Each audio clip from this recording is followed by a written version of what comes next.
particular, our work for them, y'all was mighty good. Well, Yes, sir. Thank you, sir. we're gonna hear a little bit from y'all later on. But, Posey, would you like to tell us what we got today on this schedule? Well, everybody's welcome. Got many seats. Again, everybody, welcome here today, and we look forward to the long and productive meeting, if you like.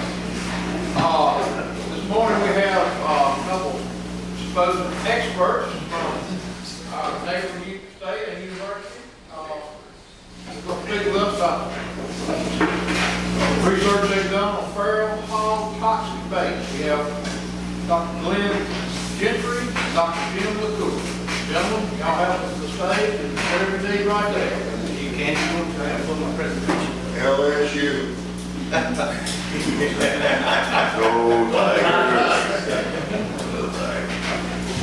All right, well, is this going? Is it going? While Dr. Gentry pulls up his presentation, I'm Dr. Jim LaCour. I'm the state wildlife veterinarian with the Louisiana Department of Wildlife and Fisheries. We have a lot of pigs. Y'all got a lot of pigs. Everybody down here has a lot of pigs. We've been fighting them for years. We've been doing studies on them. Dr. Gentry is going to tell you about a bait that's very promising and how they came about it and what it needs to happen to get it registered, to get it on the landscape. After he's through, if you have any questions for me, we have a couple other baits that are out there. There's a federal a bait that's being worked on by the feds. There's another bait that was made commercially that's hanging out there in the wings. If y'all want to hear about that afterwards, we can talk about that as well. I'll be glad to do that. So, but let's get Dr. Gentry up here for his presentation. Thank you.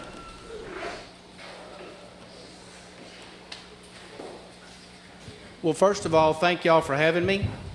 I'm going to slide this forward a little bit so I can actually see my slides so I know what I'm talking about. I'm going to talk about the bait that we developed. I'm going to give you the evolution behind it, how we got to where we are, and why the Ag Center was involved in doing this. But before I start, I need to tell y'all who paid for all this. And this was started by the Pennington Family Foundation, a grant that we received originally on the very beginning. And from there on out, it was commodity groups in Louisiana, specifically the Soybean and Grain Board and the Rice Research Board, funded everything that we've done so far. Because those guys are the ones that are on the front lines facing the issues that the pigs put on. Okay, so we're trying to find a solution. Why did we get into it? I know y'all have probably seen these from 82 to 2004, 2015, 2021. This is where feral pigs are in the southeast. Apparently, there's still one parish in Louisiana where they hadn't actually found a pig, okay? We haven't figured out quite why that is yet. They probably haven't looked hard enough. I think they found them in downtown New Orleans. So they're spread far and wide. This is why the Ag Center got into what we got into. This is the estimate for different states in the South, Southeast on an annual basis that it costs our stakeholders. The bottom is actually damage to a rice crop in Acadia Parish by one of our producers. So what we found out through all of this is they attack different crops different ways. I think 3 to 5% of rice acres are damaged, but those fellas that get damaged lose up to 50 to 60% of their crop. So it's very, very impactful. This is some data that we generated last year, and this is the losses by commodity in Louisiana. And I put this up here to show people that it's not just the wildlife, but it is actually the farmers that are taking a big hit up front on their economics. This is some pictures of some damaged fields that we have picked. We bought a drone and we used it. We had a program where we provided traps to farmers that had big issues with feral swine, and we used the drone to determine where to put these traps. And we ran into something quite unique, and it was this one picture right here. And this is corn, this is soybeans, and this is milo. And for some reason, this one field had damage, and the other fields didn't. And there's nothing in here but roads and a ditch, and we were trying to figure out what was going on. And the gentleman said, well, that's my refuge corn. Now, I don't know whether y'all know what refuge corn is, but there's a lot of technologies that go into corn seed. And one of them is BT Technologies, which controls hornworms, corn earworms that get in the corn. But the law says you have to plant refuge corn, which does not have those BT technologies, to reduce resistance in those bugs. So this was non-BT Roundup Ready. This was BT Roundup Ready along with these other crops. So I showed that to our administrator at LSU, Dr. Leonard, who was vice president for plant and soil sciences at the agriculture. And I said, well, it looks like there's some differences there, and that has to do with BT. And he said, well, you can't present that to anybody yet. You got to do more studies to determine what's going on. And I said, why? He said, people have spent billions of dollars saying that there's no difference between genetically modified crops and non-genetically modified crops. And I said, well, it looks like the pigs can certainly tell a difference, okay? So we got the same corn that this gentleman planted. This would have been his refuge corn and the corn right next to it. And we put these plots in at the station, and we turned 10 pigs in at about 55 days post-planting. And we ran the study. You see Roundup Ready BT, and we replicated it. This is at 90 days, 10 pigs. These are about a quarter-acre plots apiece. And you can tell originally at 70 days, they were entering the Roundup Ready before the Roundup Ready BT corn. And we thought, well, they're averse to the BT. That's our thought process. Well, I'm a reproductive physiologist, so I'm trained to do artificial insemination in beef cattle. I'm trying to do artificial insemination in deer, all these things. So I had to get with our plant folks to determine what's going on here, all right? And so they told me we needed to look at the different BT technologies.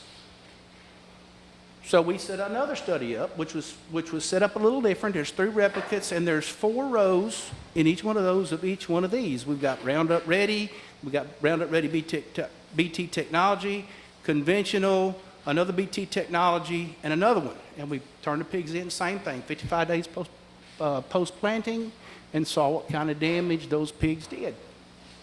Well, usually, when you do this, I have to run all kinds of statistics to show differences, okay? So this one I didn't think I needed to. Pretty obvious, right? Anybody want to take a guess at what those are? Conventional. Those are the conventional varieties of corn that the pigs chose to eat the other ones first. Now, they will eat these. These will eventually disappear, but they chose the other ones. So what we found out in the long run was it's the Roundup Ready gene that's turning them on. They like the Roundup Ready. And because the Soybean and Grain Board funded these studies, along with some of the bait work I was doing, I decided I better run something in soybeans to give them some information.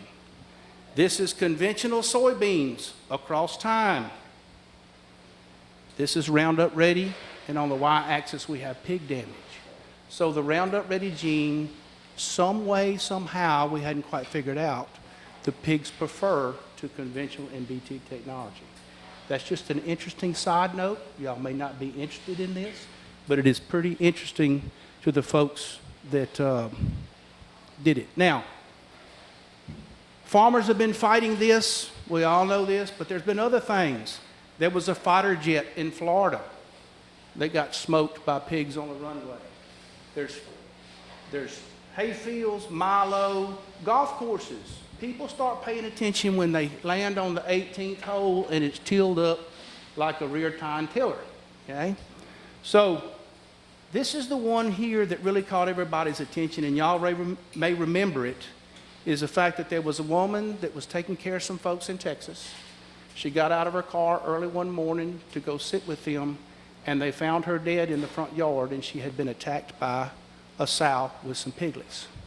So it's very dangerous, and the reason and why we got here is this right here. I'm sure y'all have seen it in Mississippi. We've seen it in Louisiana. Pigs have been here for a very long time, and all of a sudden they're a problem. And the problem occurs when you put them in the trailer and you carry them down the highway at 55 miles an hour, and you release them so you can hunt the pigs close to home. They are very, very, very opportunistic. Now, this is a really interesting graph done by McClure in 2015, and this is the proposed relative distribution of pigs. And what this shows is within these black lines are where known pig populations are. The redder the area, the more that environment is conducive to pigs. Okay, so you can see that even though there's no pigs up the West Coast, that environment is somewhat conducive. So also on the East Coast and out here in the desert. What you very interesting to see is where it's blue, where the environment is not conducive to pigs, we have pig populations. Okay? Again, how did they get there? My guess, the back of a pickup truck, 55 miles an hour. So this is part of the unintended consequences that we talk about. They're very adaptable and prolific, and this is what they eat. I think Jim presented a study that they did at Louisiana Department of Wildlife and Fisheries on what pigs are eating, what they found in their stomachs. And they'll eat just about anything, okay? And so you can look at the picture here. This is in the desert. He's doing pretty good, and these pigs are in Manitoba, Canada. They look like they're doing pretty good too. So wherever you drop these things off, they just proliferate and grow. So when they approached me, okay, and told me that we have money, we need to work on a way to control feral pigs, this was my first option, okay?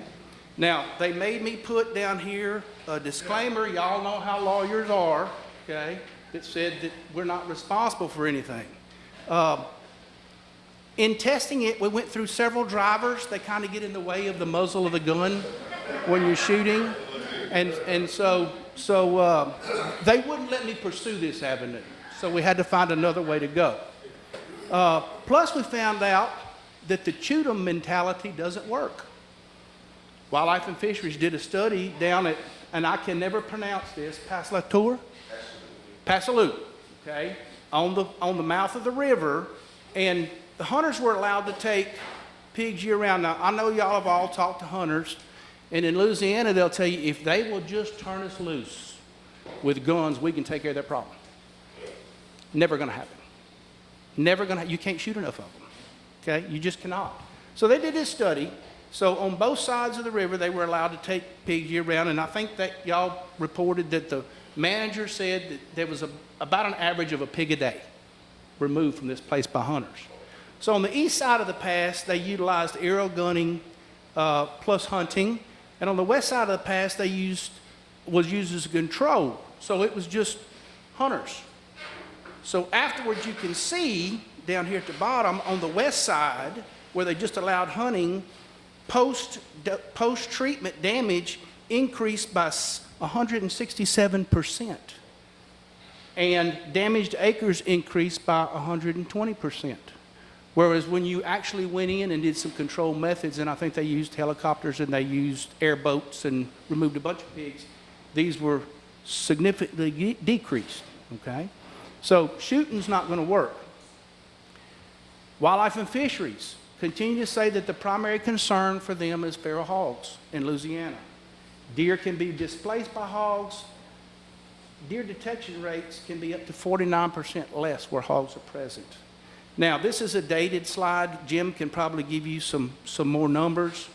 We typically tell people, based on their reproductive rate, that you need to remove 70 to 75% of the population annually just to hold numbers where they are. When I started this study 10 years ago, it was estimated that there were 600,000 pigs in Louisiana. And when they first approached me about running this, I thought, well, we don't have a pig problem. Texas is the one with the pig problems. They were in the news every day. Well, when you look at their population and you divide that by the number of square miles in Texas, and you took what we had in Louisiana and divided by the square miles, guess what? The density was essentially the same. Okay, so we did have a pig problem. Right now, I think the number's approaching 1 million estimate of pigs in Louisiana, 900,000 to 1 million. To remove 70% of those, we're going to have to kill 670 to 750,000 a year, just whole numbers. Not even close. I think we've killed more pigs the last couple of years than we have deer, if I'm not mistaken. So hunting is not going to do it. So what are we going to do? Well, sodium nitrite. The USDA was really interested in sodium nitrite. What is it? It's used as a food preservative. Okay? If you had bacon this morning, if you had sausage this morning, you consume sodium nitrite. It's also used as an antidote for cyanide poison in humans.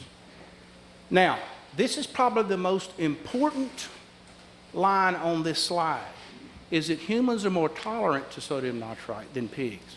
That doesn't mean we're immune to sodium nitrite, okay? So when sodium nitrite is consumed, the hemoglobin converts to methemoglobin.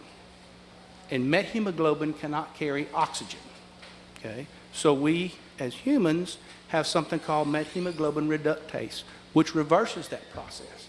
We have plenty of it, and we can make it relatively fast.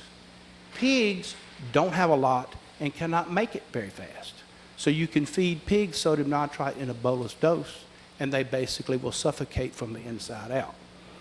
It is a methemoglobin former, like we talked about, and it's hygroscopic. What does that mean? And that's going to be important later in my talk. That means that if I took sodium nitrite in a crystalline form in a cup and set it on that table in Mississippi and Louisiana with the humidity we have, and I come back in an hour, that cup's going to be half full of water, and that sodium nitrite is going to be dissolved in that cup. That's what it means. It pulls moisture out of the air, and we'll discuss that a little later. Also, there's a very low secondary poisoning risk with sodium nitrite. Nitrite plasma half-life is between 29 and 62 minutes, okay? So in Texas, I think Texas Parks and Wildlife did some of these studies, thigh muscle, liver, small intestine, and stomach samples were assessed 1, 3, 5, and 7 days post-death in pigs that were killed with sodium nitrite.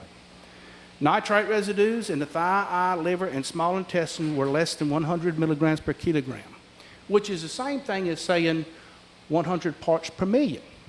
Okay? Now, to give you some scale here, the USDA says humans can consume up to 200 parts per million of sodium nitrite in a finished product.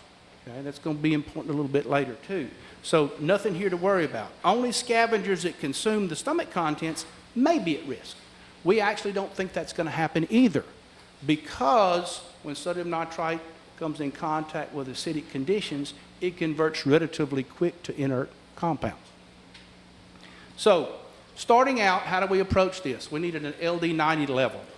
An LD90 level is basically the lethal dose that it takes to kill 90% of your test population. So we used wild-caught feral hogs in this study, and we started at 120 milligrams per kilogram and went all the way to 210. And we caught the pigs, we weighed them, and we gavaged them with a known concentration. What does that mean? That means we caught them, held their head in a head gate or by hand, and squirted the water carrying the sodium nitrite down their throat. We knew exactly how much those pigs consumed. And this is the stair step of mortality based on these concentrations. Now, why this 165 is low, that's not what we expected. We still can't explain that. We did more pigs in that group than any other trying to figure out what was going on. Never could. But that's the death rate based on concentration. How long does it take to kill them? Between 2 and 3 hours. So if a pig gets a lethal dose of sodium nitrite, the pig will die within 2 or 3 hours. If he doesn't, he may lay down and go to sleep and get up, walk off, and then come back and do it all over again the next day. So it's very humane in using sodium nitrite. So as a researcher, I plugged this into SAS and did a probit analysis and found out that the lethal dose is 188 milligrams per kilogram, which is 188 parts per million, which is less than what? What I just told you the FDA said we can consume. Why is that important?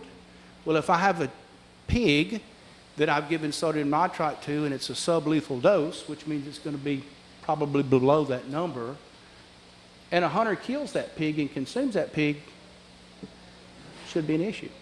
Okay? That's one of the important things. Currently, we're working with a bait that contains 8 grams of sodium nitrite. Okay, this is 8 grams. This is a quarter, that's 8 grams. It's not much. Okay, it's not much.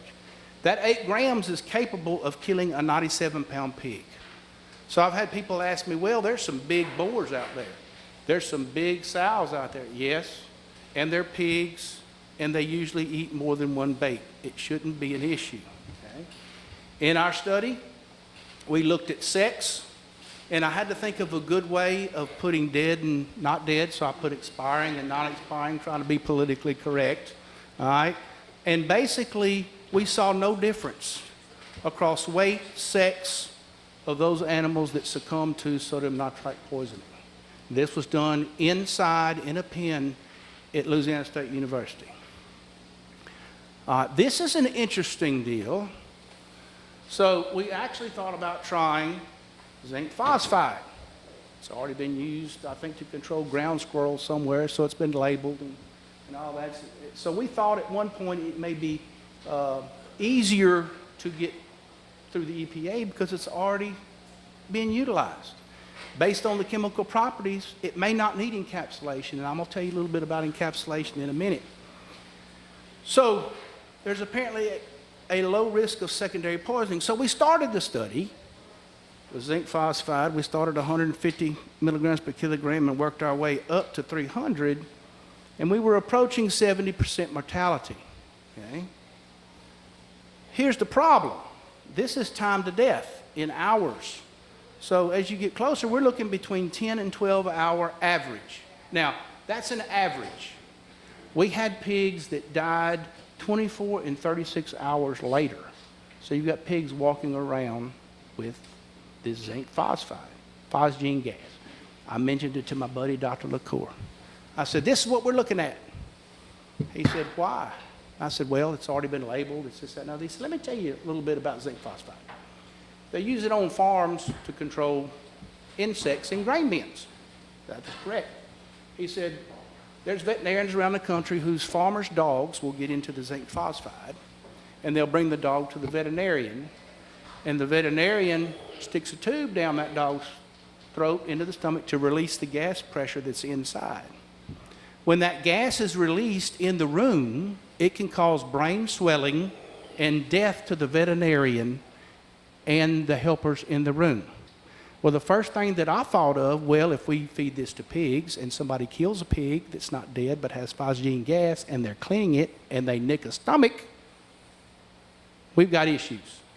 That was the end of this study. Okay? From that point on, we considered sodium nitrite where we wanted to go. So we know how much it takes now to kill a pig, 188 milligrams per kilogram. So now I had to run preference trials, and we tried all kinds of things. One of the first talks that I gave, somebody said use acorns. Pigs like acorns. They eat all the acorns in the woods. The deer don't get the acorns. It's a problem. This is white oak acorns and whole shell corn. Guess what? Pigs prefer whole shell corn. So what I'm going to show you here in a minute, we used whole shell corn as a control on all the studies we did for preferences. And we tested all kinds of things over here. In fact, here's part of what we did. And to do that, we used something called the T-maze. Now, as a researcher, when you do studies, you're supposed to go look at the literature to determine the methods used to test something. Well, the T-maze is used to determine preference in domestic pigs. And basically, you put the pig here, there's a door and a door and a door. You put one ingredient here and one ingredient here, and you release the pig chooses, and then once he knows what's in each one, you start counting. You run them 10 times, and the pig will go to the one he likes each time.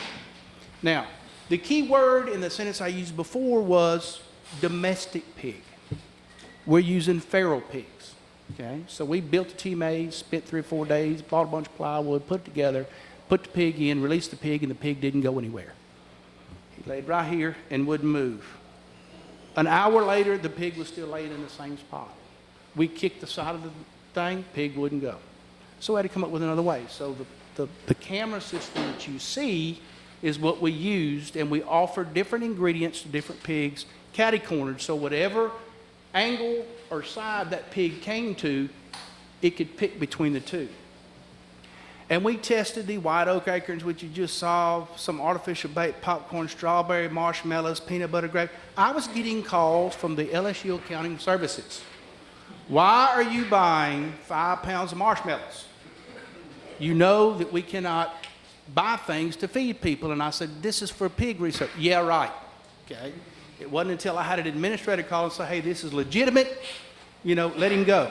So we tried all these things, and basically everything was whole shell corn. Okay. So one day, we caught a bass, dehydrated the bass, offered it to pigs, whole shell corn, dehydrated bass. Now you got to remember, I've been working on this now for about 4 years. Not a lot of findings so far. We know how much it takes to kill, but now I'm trying to find what to put in the bait. So we did this. I told my research associate, we have a lake, something like this, not near as pretty on Idlewild. I said, go catch a fish. And he said, excuse me? I said, LSU's going to pay you to catch a fish. Go catch something, we're going to offer it. So we did. And you can see the pig consumed both pans of dehydrated bass compared to whole shell corn. I was excited. Man, I was jumping up, kicking my heels. You'd think it'd be easy to find something a pig could eat. They're pretty picky eaters. Well, it just so happened that we were having the Bob R. Jones Research Institute board meeting, and I ran my statistics, and it was significant. Fired up. Well, guess who attends our board meeting? Dr. LaCour. So I present this. Pigs prefer dehydrated bass to whole shell corn, and it's significant. And one of the directors raised his hand and he said, isn't bass a sport fish? I said it is, but I didn't sell it to the pig, I fed it to him. And Jim said, find another way. So what we did at that point is we started using fish meal and dehydrated pogie. We've also used big head carp. I was given one of these talks one day, and somebody said, well, what about carp? Will they eat carp? I don't know, we'll find out. They eat carp just like they will any fish. So the thought process is that down the road, if this, there's a lot of ifs in this, I hate to tell y'all, but if this pans out, this, that, and other, we may be able to use one invasive species to control another, which would be absolutely great. The dehydrated pogie has gotten some people's attention. In fact, next week, I'm going to go down and meet with a fella in South Louisiana that's got a pogie factory. He wants to provide us some pogies to do our work with. Interestingly enough, when we tested fish meal by itself, and I don't know whether y'all are familiar with fish meal. Has anybody handled fish meal before? It's got a little oil in it, but it's grainy and it's not real palatable. You can see here they preferred whole shell corn, but when we mix it in our bait matrix, it gives us the same as the pogie does. So that's where we are. So encapsulation, and I'm going to spend just a few minutes on this. This is sodium nitrite unencapsulated. It looks like salt, okay? And I told you that it will pull moisture from the air, and it does all kinds of crazy things, and it converts to compounds that are not near as toxic to pigs. And we decided, as a lot of people did, that we needed to encapsulate sodium nitrite. Now remember, I told you I was a reproductive physiologist. Every reproductive physiologist ought to be able to encapsulate something, right? Doesn't work that way. I spent a year working on this. I either didn't get it encapsulated enough, and when it starts breaking down, it gives you a chlorine smell off of the baits, Or I could feed pigs 5 times the lethal dose and it wouldn't kill them. Straight through. So I made a phone call. Actually, I sat down and wrote an email to LSU's Department of Chemistry, the department head, and say, hey, this is what I'm doing. I need some help if y'all have somebody that would be willing to help. Thank goodness Dr. John Poeman answered that email, been working with us. And basically what we found out is if you adjust the pH in the bait above 7.5 to 8, the sodium nitrite does not break down. Okay? So you've got fish meal and auger in there. The fish meal is acidic. Sodium carbonate, like Dr. Poeman says, Tums. We add Tums to our fish bait. Our feral pig bait, and that raises the pH, so you do not need to encapsulate the sodium nitrite when you put it in the bait. So I put this in here because people ask me if pigs eat it. Well, here's our feeder sitting on the side of a building here, and it's dropped baits in there, and they're just now finding it. And this is what pigs will do. Now, these are loaded. You know, it looks to me like they eat them pretty good. And they're gobbling them down, and I'm proud to say that both of these sows are no longer with us. We drug them out of the back of the pen the next morning.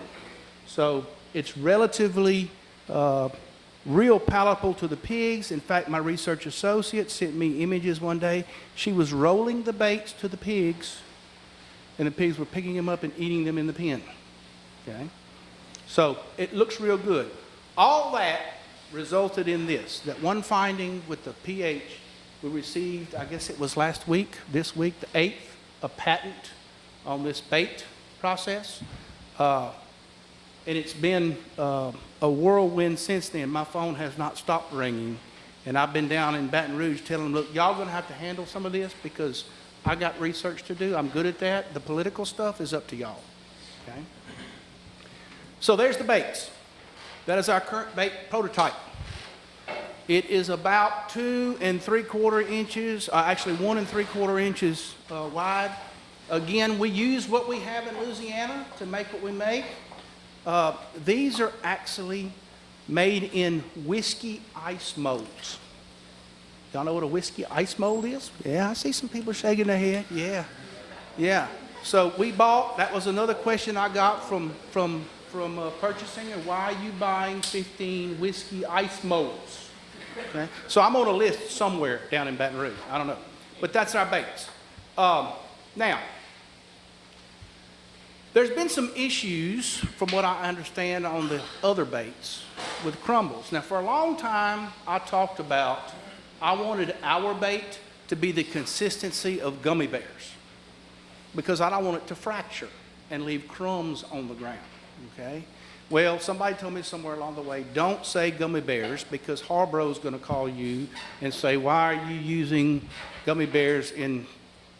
So I don't say that anymore, but that's what I used to say.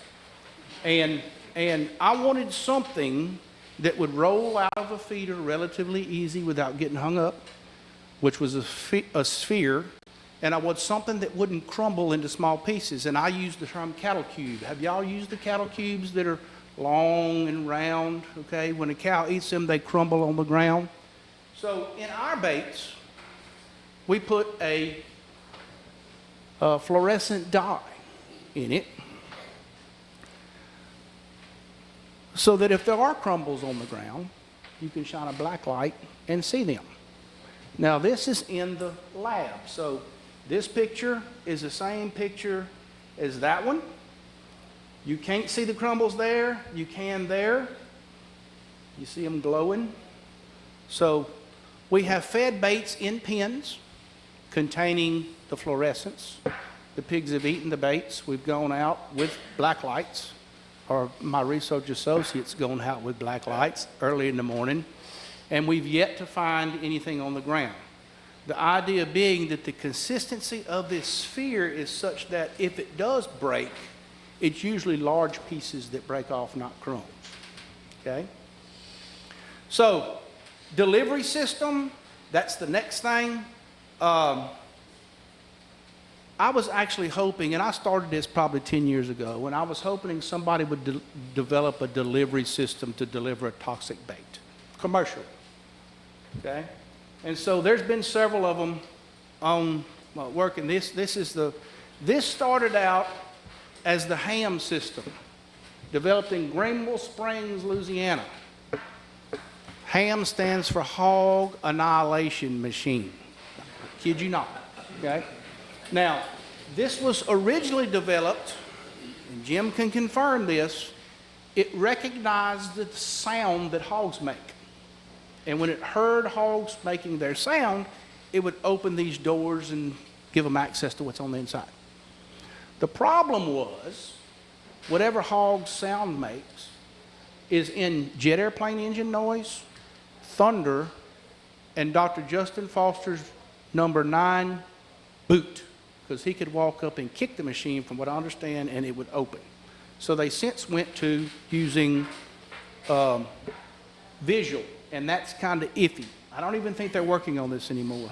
I think this is pretty close to the one you're using now out in Texas, yes? Hog hopper, what it's called. And then we have this one that came out of Florida that's got bear bars on it. And so the idea is you load the back of it up, the pig step. There's a trigger mechanism here on the bottom that they push the thing down. It releases the door so they can get into the feeder to eat what's there. And the bear bars is to keep, basically bears can't open it, okay? So we actually ran some studies with these. You can see the pigs coming around the ham. You'll see the doors opening for the pigs to eat. It worked fairly well sometimes, but y'all know sometimes when you put something on the landscape with access of other animals, it's not always the best. They would go in and eat the corn that was in there. This is the wild pig feeder that we tested. Jim has some experience pulling it down the road.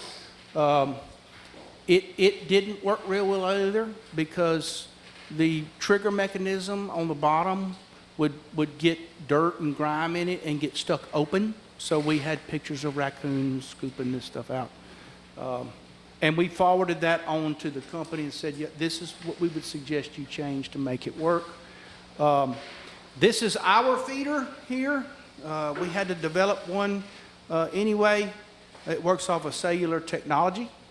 So just like your gates, if you see, it'll send you a picture. If you've got pigs around the feeder, you can text the machine. The machine will release a known quantity of bait. The pigs will eat the bait that are there and then go back to eating whole shell corn. And I like to call this one the liqueur method. This is one that Jim came up with, because the problem is hard, and as much education as we've given feral swine, not all of them live where there's a cellular signal. So we have to have a way to get this out to the pigs where there are no cellular signals. So Jim, we're still testing this, looking promising early on, putting that in the ground, and the pigs actually come through and root up the bait and eat the bait. We're also thinking about doing something for our farmers to where you can ring a soybean field with an implement of some sort. So when the pigs come through, they will dig up, root up the bait, and eat the bait. So, real quick, we had a trap loaner program. I usually throw this in. Y'all may already know this. People don't understand when it comes to trapping pigs. We did this for about a year before we ran out of money on the grant, okay? But typically the important thing is 70% of the pigs that we caught were juveniles. Most of the time when you showed up, it was a matriarch sow or two with her littlings in the pen. With that, these are the collaborators that have worked with me on this thing. I could not have done it without them. By no means is this a one-man show, and we're still working. Now, people have asked where we are. Well, we're at the very beginnings of trying to get an experimental use permit through the EPA. Now, what does that mean? For y'all that have not had to do this, I've never had to do this before. There's fees associated with this, I think, and it's the bureaucracy in Washington, I guess. There's fees associated. I think for a new use, new product, it's a $900,000 fee that you have to pay.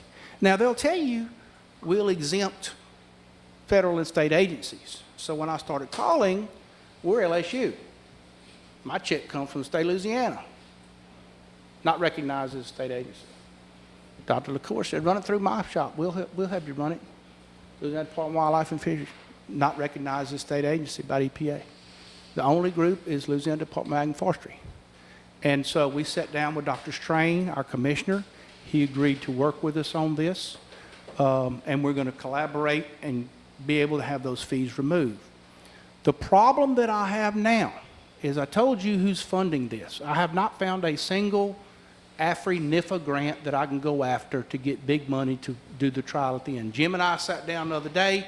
If we're going to run something on the landscape with collars on pigs, and the people to do it at multiple locations, we're in excess of $1 million.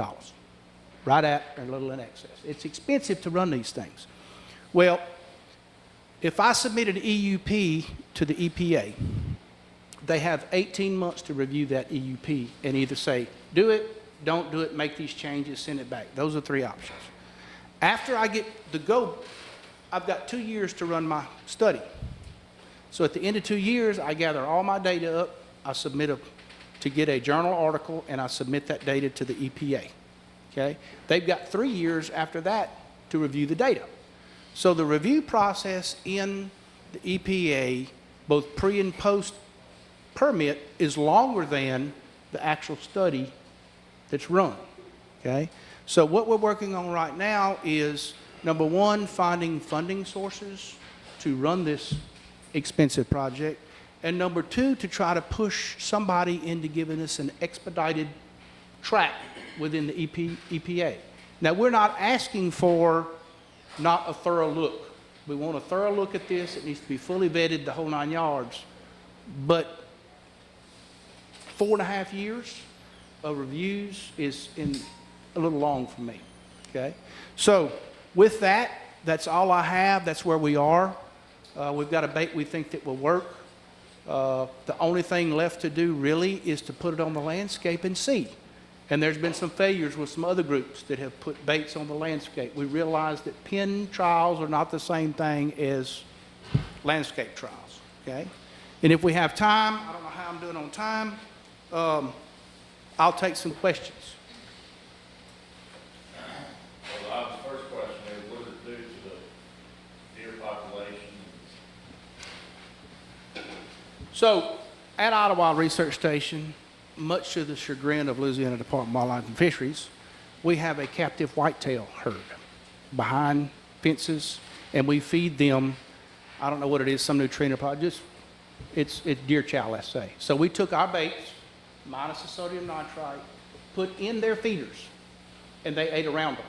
So deer, we don't think is going to be an issue. Raccoons, yes. Possums, yes. So there are some other things that can, crows we learned in the deer trial. Love them. Crows will fly in and eat those first. The baits are green. From what I've been told, green is the color if you want to kind of camouflage it from birds. The whole thing, I'm not going to tell you that it's not going to hurt anything else. But I will tell you we have done everything that we can to fix it to where when you release the bait, we've got data that says the pigs will leave whole shell corn, eat the bait, and then go back to whole shell corn. So I really don't think that it will be labeled for people to go get and just put out on the ground. But there are some concerns along those lines. I guess that would fall in the category of black bear and domestic pets, dogs. Well, Jim has told me that the liqueur method cannot be used in bear country in Louisiana. So if there's black bears, and that's probably going to be on the label, we talked about that the other day, you're not going to be able to do that where there's black bears available because it's just too dangerous. And I've told people, and I've done this 1,000 times, that if we do, and one day everybody will be able to probably go buy 2 or 3 different feral swine products on the farm. If you put something out and you kill enough black bears, and I don't know what enough, 1 may be enough, I don't know, it's going to get shut down and pulled back. Wildlife Services has already said that. So we have to be very careful about how we approach the feral pig problem. Any other questions? Yes, sir. Dr. Gentry, what's the shelf life We're working on that right now. on the bait when you versus the ground? We're working on that right now. Dr. Pullman in his lab is looking at shelf life. We've kept baits in the refrigerator. Now, at first we froze them. Big mistake, because the crystallization of the ice in the bait through the freeze-thaw process turns them to mush. So we do, at this point, we are refrigerating them. We've kept them in the refrigerator for a couple of months without seeing any degradation. Now, he's working right now taking the baits loaded with sodium nitrite and putting them in different environmental conditions, hot and humid. I asked him why it never gets that way in Louisiana. All right? So he's doing that in the lab. We don't have an answer, but we will. He's working on an assay that we'll be able to test that bait for sodium nitrite concentration, run our study, do sequential tests along the way to look at the conversion, if there is any. Do you think there's going to be a big difference to the bait in the ground versus the feeder? I think there probably will be. I think there probably will be. In most places in Louisiana, especially where I'm from, it's acidic soils. We're under pine trees. There's a lot of acid floating around, so I think probably so. We don't know how long they will last in the ground. But that's one of the things we're working on now. Any other questions? I couldn't have covered it that well. There's no way. All right? Well, I certainly appreciate your time.